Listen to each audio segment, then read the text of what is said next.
I trusted my wife the way a man trusts the ground beneath his feet, never imagining it could give way.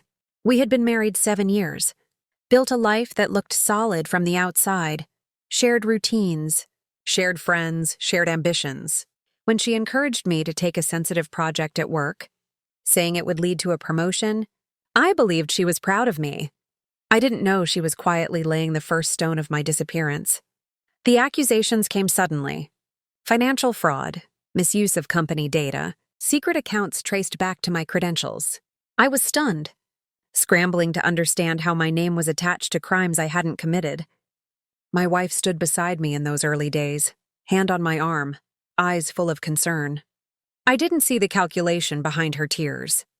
Things escalated fast.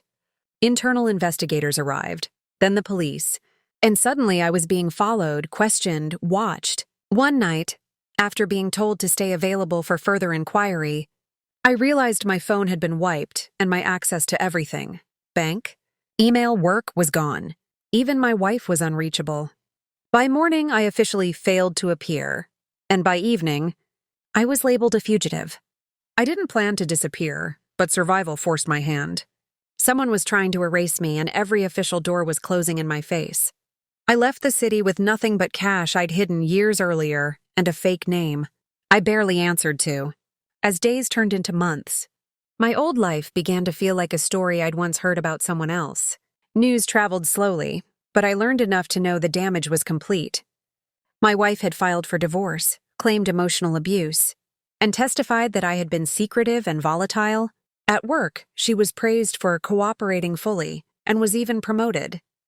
I was officially listed as missing, presumed guilty, and quietly forgotten. Years passed. I lived small, worked under the table, and kept my head down.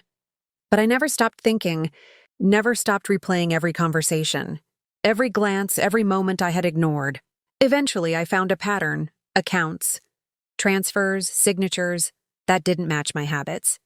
It took patience and risk, but I began gathering proof. The truth came together slowly, like bones emerging from the ground. My wife had been having an affair with a senior executive at my company. Together, they had framed me to remove an obstacle and split the benefits. My disappearance wasn't an accident. It was the final step of their plan.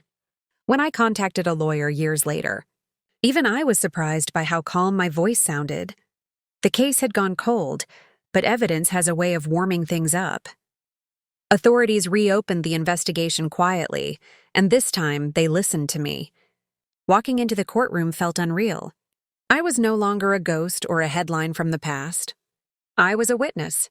My wife sat across from me, composed but pale, her confidence cracking for the first time. She didn't meet my eyes.